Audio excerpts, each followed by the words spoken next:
noches tengan todos. Me da mucho gusto darles la bienvenida al noticiero de Emisión Semanal. En los próximos 30 minutos haremos un análisis de las noticias más importantes ocurridas en los últimos 7 días. Comenzamos.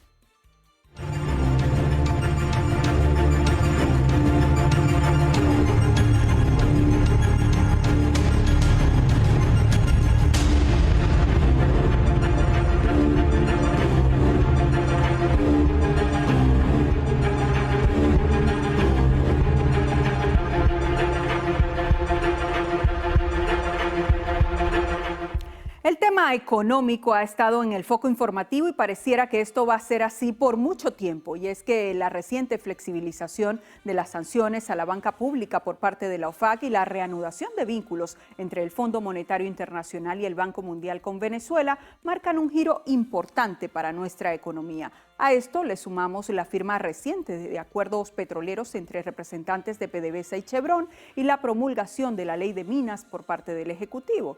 Así está hoy en día el panorama económico en el país, pero revisemos en detalle cada uno de estos anuncios y su impacto en la vida del venezolano.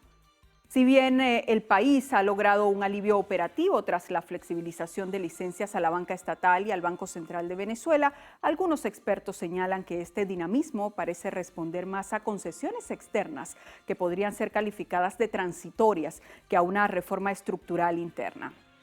La reactivación de la corresponsalía internacional en dólares funciona como un respirador artificial para el flujo de divisas, pero la ausencia de una consolidación fiscal impide que estos recursos se traduzcan en estabilidad a largo plazo.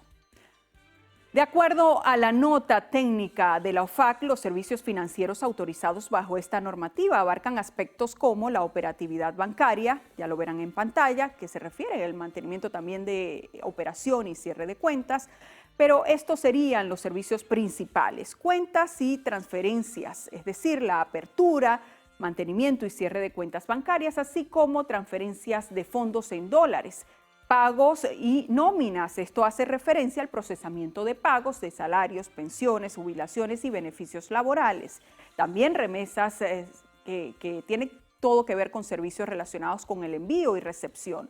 Y tarjetas y pagos digitales, que se refiere al uso de tarjetas de crédito, débito, billeteras móviles y pagos electrónicos. Corresponsalía se refiere al establecimiento de servicios de banca corresponsal en dólares estadounidenses. La gestión de seguros, garantías, retiros de efectivo, cambio de divisas e inversiones también forma parte de las actividades permitidas junto con tecnologías de seguridad, incluyendo prevención de fraude, autenticación y ciberseguridad. Pero a pesar del gran alcance de esta licencia, hay ciertas restricciones, tales como no desbloquea activos, es decir, los bienes o activos que ya estaban congelados en Estados Unidos permanecen bloqueados. Allí lo ven en pantalla. También prohibición con aliados sancionados. Esto quiere decir que no se permiten transacciones que involucren a entidades o personas de Rusia, Irán, Corea del Norte o Cuba. Límites al oro y cripto. Esto hace referencia a que siguen prohibidos los pagos en oro o en monedas digitales emitidas por el gobierno de Venezuela. Uno de los puntos de mayor fricción es la gestión de la política monetaria. A pesar del ingreso de divisas, la liquidez se disparó más del 600%. Esto solo durante el primer trimestre de este año. Sin una autonomía real del BCB, el Estado continúa recurriendo a la emisión monetaria para cubrir el déficit, lo que diluye cualquier intento de control inflacionario. Este fenómeno crea un espejismo de reactivación en el que los números macroeconómicos crecen, pero el poder adquisitivo de los ciudadanos se mantiene estancado en niveles de subsistencia, con salarios y pensiones que no logran cubrir, en muchos casos, las necesidades básicas. Sin embargo, los avances en el sector energético continúan. Esta semana se firmaron nuevos contratos de participación productiva, modelo que ha permitido a empresas como Chevron elevar la producción hacia la meta de los 900,000 barriles de petróleo diarios, marcando así un cambio concreto en la política petrolera. Sin embargo, este esquema de licencias transitorias que Estados Unidos ha otorgado a Venezuela afecta el blindaje que pudiera ofrecer la ley de hidrocarburos, que si bien fue reformulada y ya está en vigencia, no deja de estar bajo el escrutinio de expertos petroleros, quienes señalan que aún se puede hacer mucho más. Es decir, mientras Venezuela dependa de decretos de organismos adscritos al Departamento del Tesoro y no de una seguridad jurídica institucionalizada, seguirá siendo un destino para capitales de alto riesgo, lo que podría afectar la inversión en infraestructura pesada necesaria para una reconstrucción nacional sostenible. Así lo ha hecho saber la presidenta encargada, Delcy Rodríguez. Esto fue lo que dijo. Y le insistimos al presidente Trump que ya Venezuela debe cesar las sanciones para que todas las inversiones puedan desarrollarse plenamente, porque siempre hay detalles. Y un inversionista requiere mayor seguridad jurídica. Una licencia, y lo voy a decir aquí y en todos los espacios, no brinda la seguridad jurídica en la proyección del tiempo, porque bueno, está sujeta a temporalidad. Y creo que estamos con la madurez suficiente, tanto los Estados Unidos como Venezuela, para establecer relaciones energéticas, relaciones económicas y de cooperación en el marco de las legislaciones de ambos países. Y ahora revisemos qué opina el sector bancario de esta flexibilización. Eso implica que vamos a tener una menor devaluación, que vamos a tener un mejor control sobre la inflación y al final lo que todos queremos es que el poder adquisitivo de los venezolanos mejore.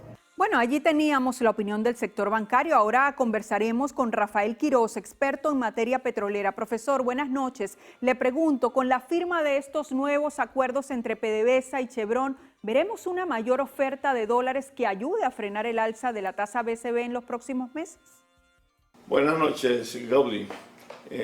Sin duda puede ayudar a solventar un poco la relación bolívares-dólares surgidos en el Banco Central de Venezuela, o mejor dicho, preservados allí.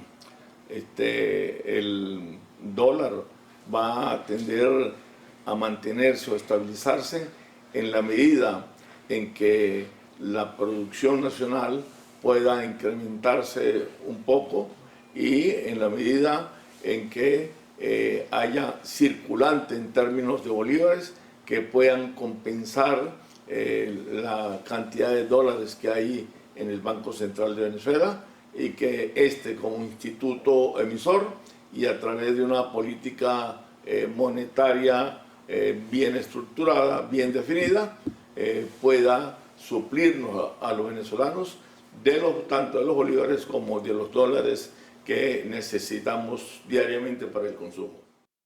Ahora, ¿qué tan viable es que este aumento de producción con Chevron financie el ajuste salarial anunciado para el 1 de mayo? Yo veo difícil de que haya un ajuste salarial realmente como el que se está solicitando. En verdad no hay recursos en estos momentos suficientes para soportar un reajuste salarial, porque las divisas internacionales por concepto de exportación petrolera aún no se han hecho presentes en las arcas del Estado venezolano. Es decir, el gobierno no tiene cómo responder a esta demanda por lo más justa por parte de la clase trabajadora. Simplemente hay una retención de lo que es el efectivo de la factura petrolera, del petróleo que en estos momentos se está enviando al exterior. Bien, gracias profesor por ayudarnos a aclarar un poco este panorama. Lo cierto es que tras 4 años sin aumentos salariales reales indexados, la presión social de cara al 1 de mayo es un recordatorio de que el crecimiento del Producto Interno Bruto no es sinónimo de bienestar inmediato para el venezolano de a pie. El país ha pasado de la crisis total a la gestión de licencias, pero el verdadero progreso exige transitar hacia una gestión de leyes. Sin una depuración de la burocracia y garantías para el inversor, el crecimiento proyectado corre el riesgo de ser solo una estadística. Y al cumplirse los primeros 100 días desde su juramentación como presidenta encargada, la gestión de Delcy Rodríguez se ha caracterizado por un intento de estabilización política y una narrativa centrada en la recuperación económica. Durante este periodo, el Ejecutivo ha priorizado la producción nacional y la continuidad de las políticas de Estado enmarcadas en un contexto de fuertes tensiones diplomáticas y sanciones internacionales que el gobierno califica de bloqueo criminal. Precisamente este domingo, la mandataria se dirigió al país en el marco de los 100 días de su gestión al frente del Ejecutivo, destacando logros en la paz, seguridad, crecimiento económico y en materia diplomática. Rodríguez informó que la producción petrolera nacional alcanzó la cifra de 1.1 millones de barriles por día. Asimismo, destacó que el objetivo inmediato es recuperar los niveles de producción registrados en diciembre de 2025, los cuales se vieron afectados por el bloqueo económico. La mandataria encargada presentó un balance detallado de los logros gubernamentales, calificando este periodo como el inicio de un nuevo momento histórico para el país. Veamos.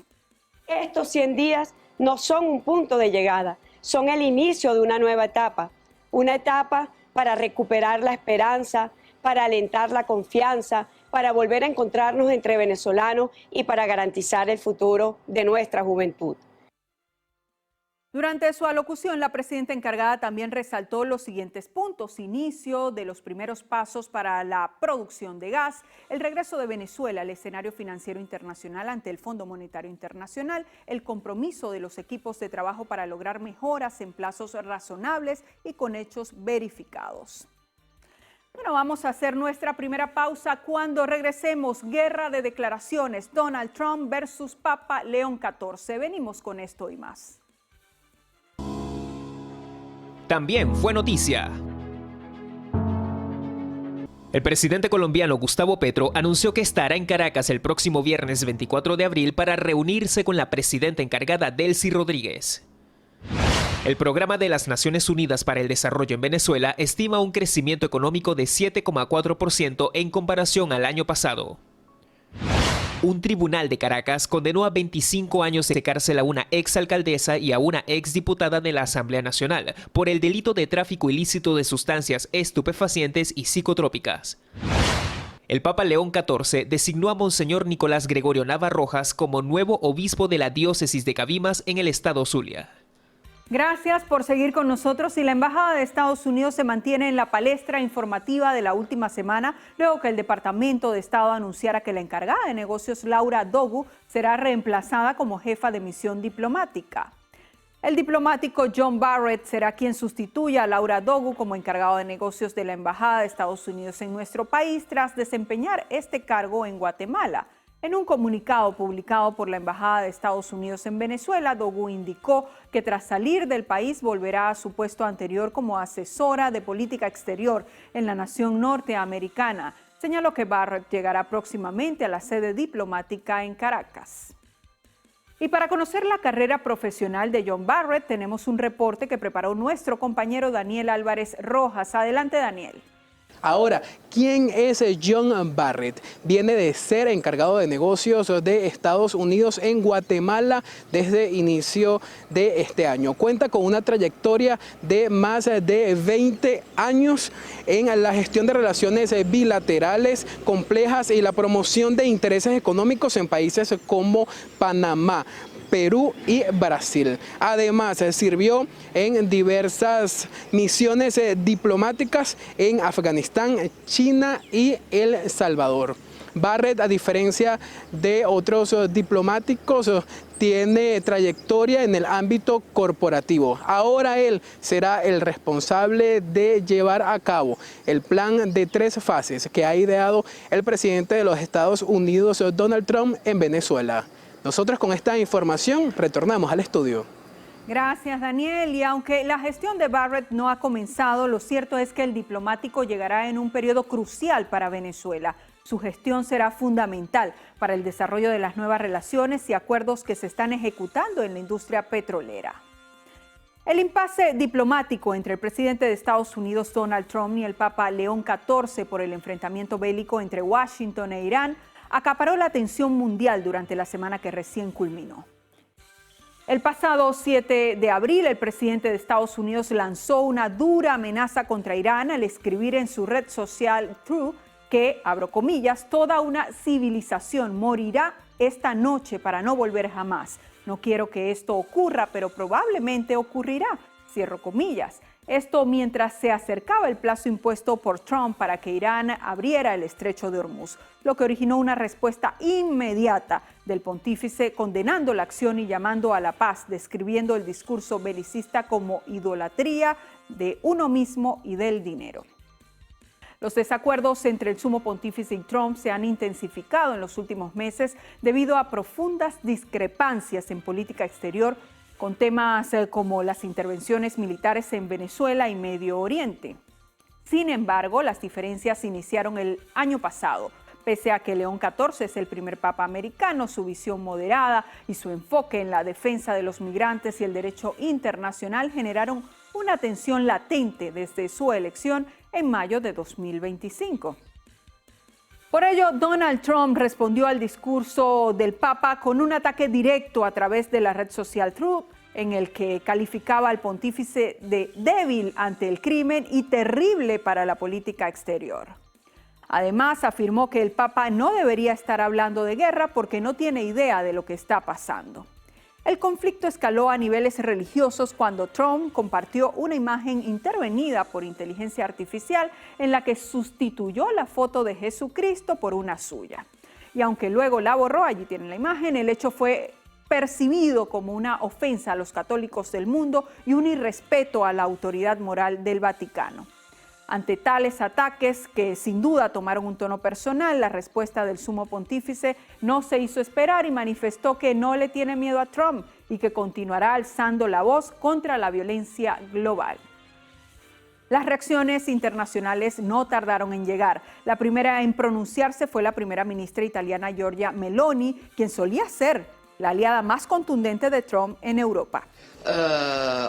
Esprimo la mia solidarietà a Papa Leone, le dico di più, francamente io non mi sentirei a mio agio in una società nella quale i leader religiosi fanno quello che dicono i leader politici, diciamo non in questa parte del mondo, ecco, per cui non sono stata d'accordo e ve l'ho detto. Meloni reafirmó esta posición una semana después tras declarar la suspensión temporal del acuerdo de defensa que su país tiene con Israel. A ella se le suman múltiples declaraciones de apoyo hacia el Papa León XIV.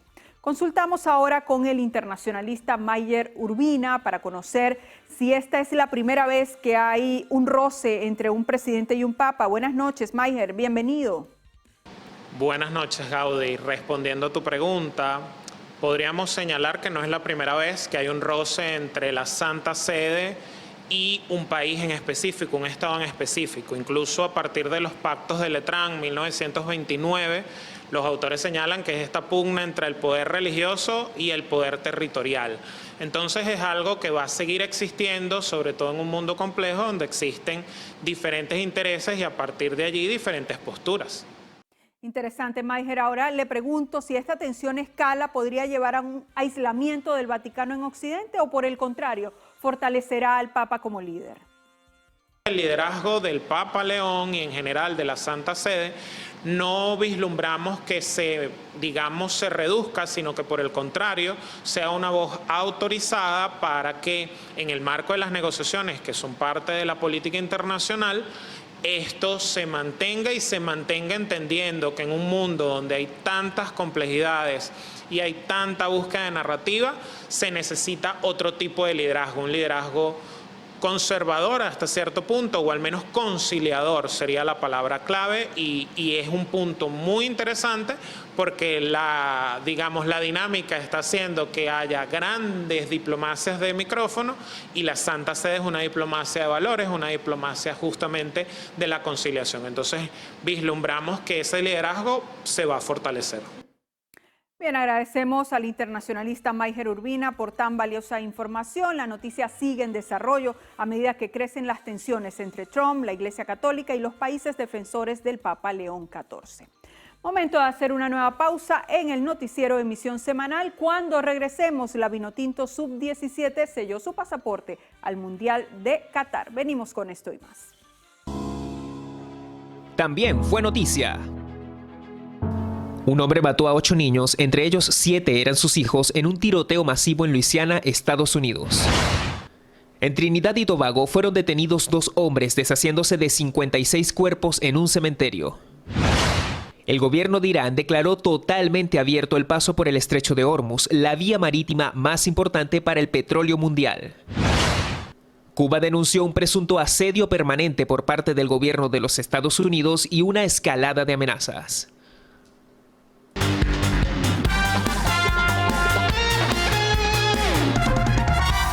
Objetivo cumplido. La Vinotinto Sub-17 selló su pasaporte al Mundial de Qatar tras vencer 1-0 a Bolivia en un duelo de repechaje no apto para cardíacos. Bajo el sol de Paraguay, los dirigidos por Johnny Ferreira demostraron que el fútbol venezolano tiene presente y sobre todo un futuro brillante. Un gol al minuto 34 fue suficiente para inclinar la balanza. Más allá del tanto, la capacidad del equipo para gestionar la ventaja en un escenario de máxima tensión habla de una preparación psicológica de alto nivel.